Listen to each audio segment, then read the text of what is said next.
Okay, first clip of the day. So, just got done having breakfast at 12:50. We made chorizo burritos. Pretty good. Red bell pepper, onions, cheese, eggs, potato. Very good. Had the camera up here, so didn't get any footage of that, but it was excellent. Very good. Okay, so we're on a Greenwich Culture Seekers group walking tour, and hopefully I'll be able to get some clips to put into the video today. We're going to be going on the tour for Monarchs and Maritime. Something. First stop, St. Alphegis Church. You might remember this from the other video where we saw the headstones. Apparently, St. Alphegis was a martyr. That was the forecast, but never mind. So he was captured by the Danes and held to ransom.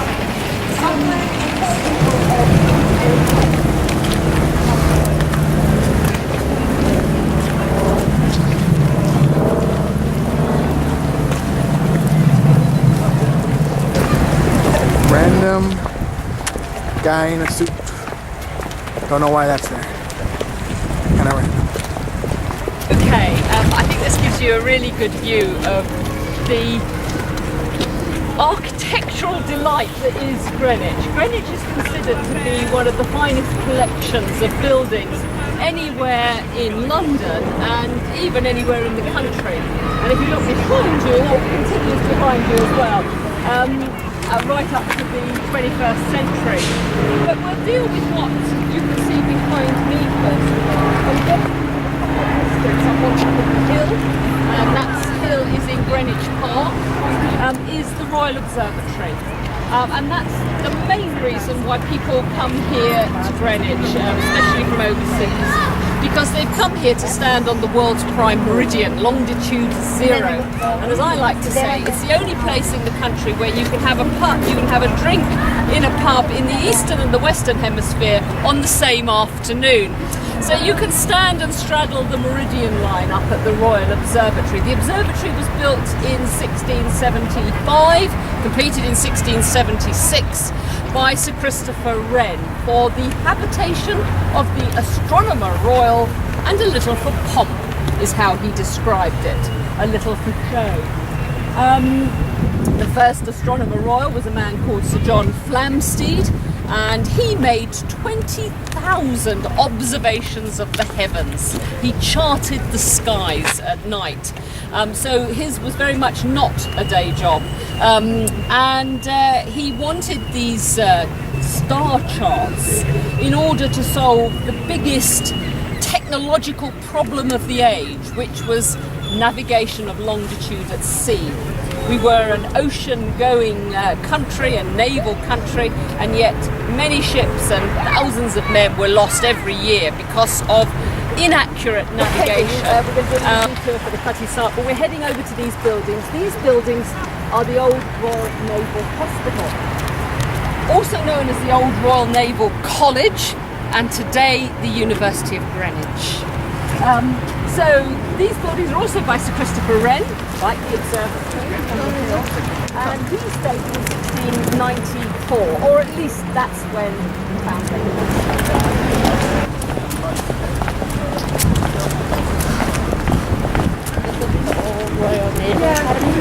Yeah, no, hospital.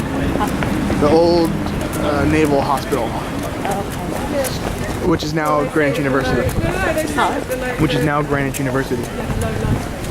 I know, that would have been really close to our house. Right.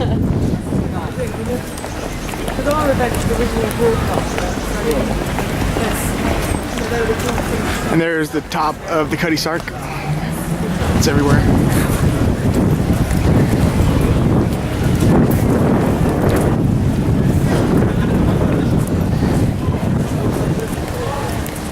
It's really sort of Greenwich's figurehead, if you like.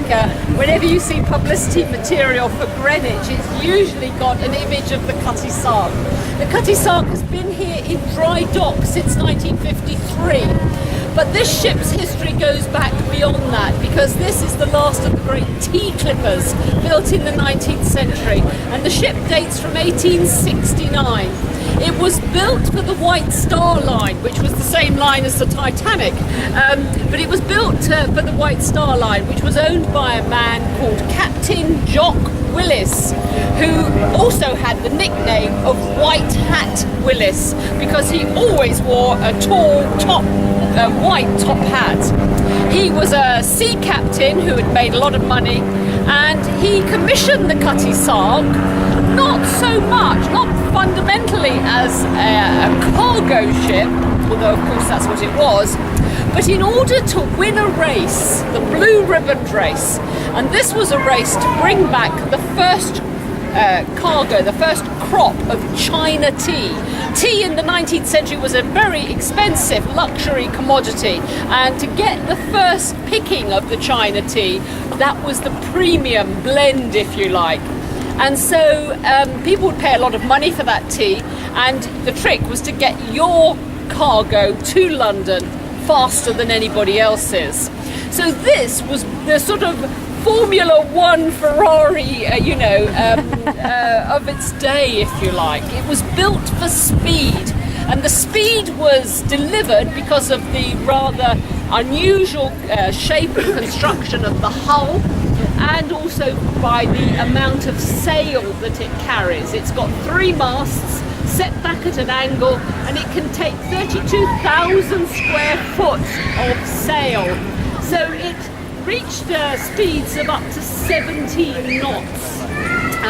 It was fast, but it was not the fastest ship of the time. It didn't win the race. It was very close to winning on one occasion, but it was beaten by a rival ship called the Thermopylae, because the Cutty Sark broke a rudder while at sea, and despite the heroic attempts of the ship's carpenter to repair it, which he did, of course they lost time. But it was a very fast ship. It's a composite clipper ship. Clippers are a class of ship. It's a composite, and that means it's a wooden frame with a sort of a steel frame with a wooden cladding around it.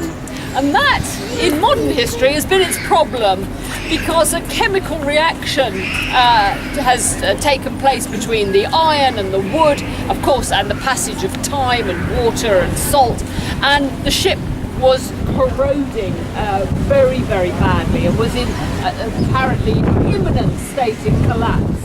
So in 2006 they set about restoring the Cutty Sark. They basically stripped out all the wood, all the masts were taken off, all the fabric of the ship was removed, which was a bit of luck, because about a year into the restoration project, a terrible fire broke out on the ship in May 2007.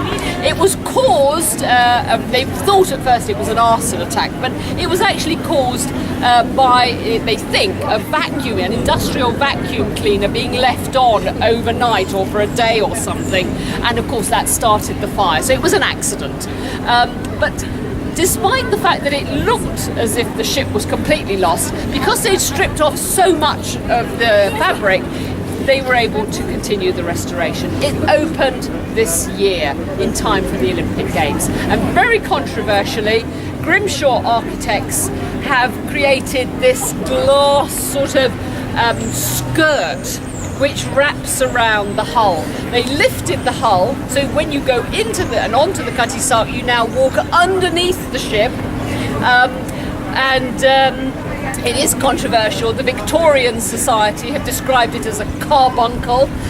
You can read it all online, all the various architectural arguments about the restoration project. And from a £20 million budget in 2006, it came in at £50 million, the restoration work. And Sammy Offer, the man who gave money for the Maritime Museum, also put money into the Cutty Sark restoration. It is, if you go on board, it is wonderful, and I do like being able to walk underneath the hull and see the shape of the boat from underneath, but you sort of lose it from here. So 1869, the Cutty Sark built. Why the name? That's of course the interesting thing. Well, it comes from the ship's figurehead.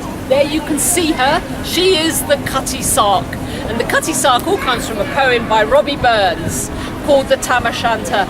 And basically our hero of the poem, Tam, is riding home one night, having got exceedingly drunk in the local inn. And as he's riding along, he passes the churchyard and he is mesmerised by the music of the bagpipes. He stops to find out what's going on, and in the churchyard he sees these beautiful women dancing to the music of the bagpipes.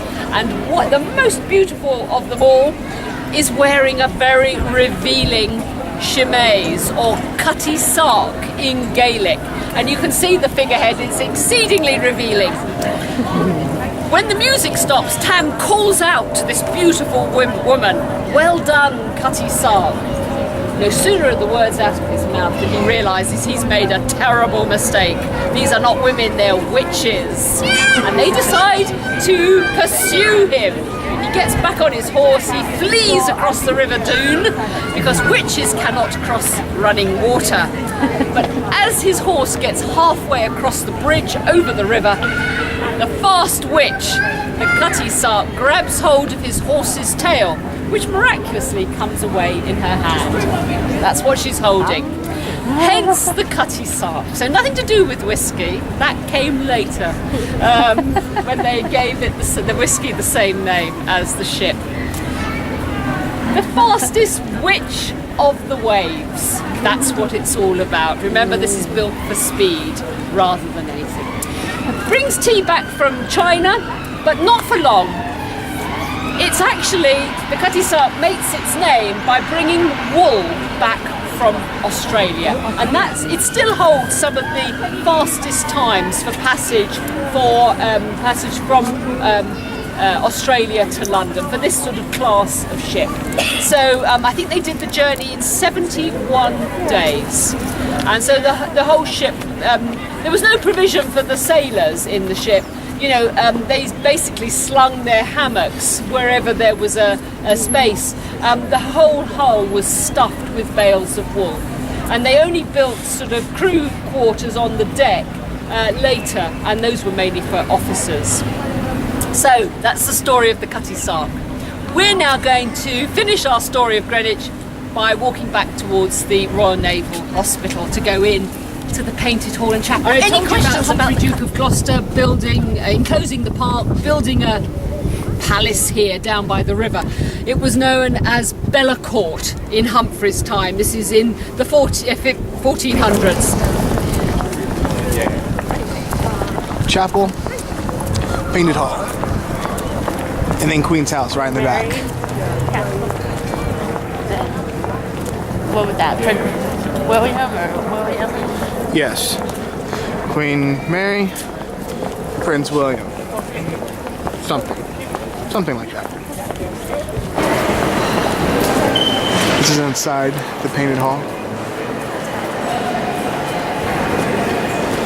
As you can see, it is very painted. Someone's actually having a wedding in here today. It's gonna be crazy. Wonder how much that cost.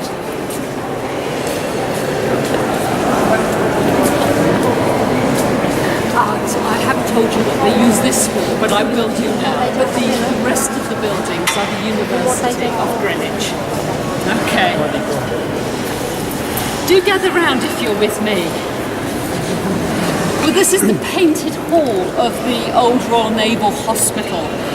I mentioned that the hospital was built in started in 1694. This was actually one of the first buildings to be completed. So they started work in 1698. It was finished by about 1707. So it was quite quick, the development of this particular building. There are 4 buildings in total which make up the complex. But it didn't open to the pensioners in 1707 because it took another 19 years for for this decoration to be completed. It wasn't original to Wren's scheme, so this was something they decided to do subsequently, and they commissioned the artist Sir James Thornhill. Now, Sir James Thornhill was not well known at this time. He later became very famous, and he painted the inside of the dome of St Paul's Cathedral, which many of you will have seen. But the reason Sir James Thornhill was chosen to do this work was because, first of all, he was English and Protestant, and I'll explain why that was important in a moment. And secondly, he was unknown, and therefore he wasn't as expensive as some of the more established artists at this time.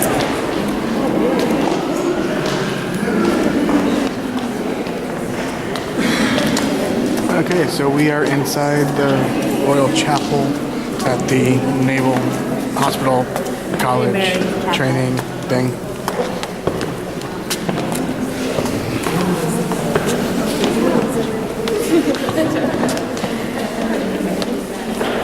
It's quite interesting to watch though. Loads of different people.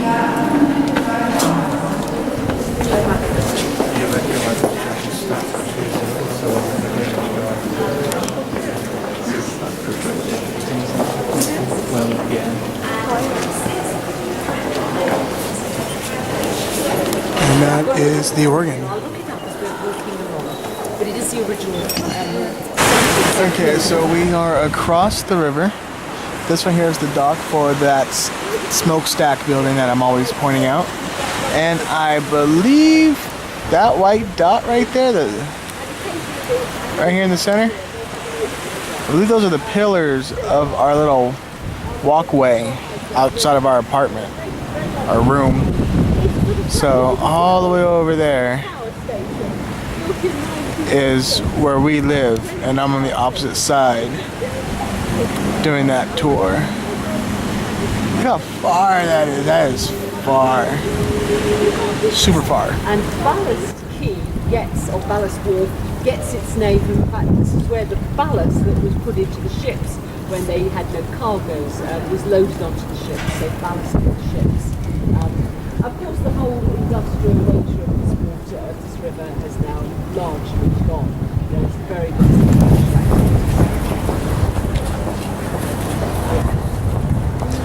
Random little sculptures on the wall. A slug fish thing with wings looking at me like it's gonna kiss me, and a shoe print. Highly inappropriate, I think.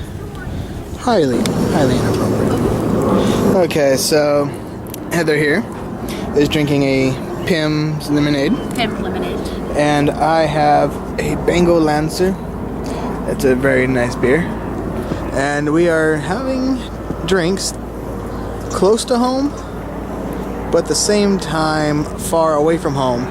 Because it's just across the river, but we have to walk all of that, all the way down there, cross under the water, and then walk that distance back to get here.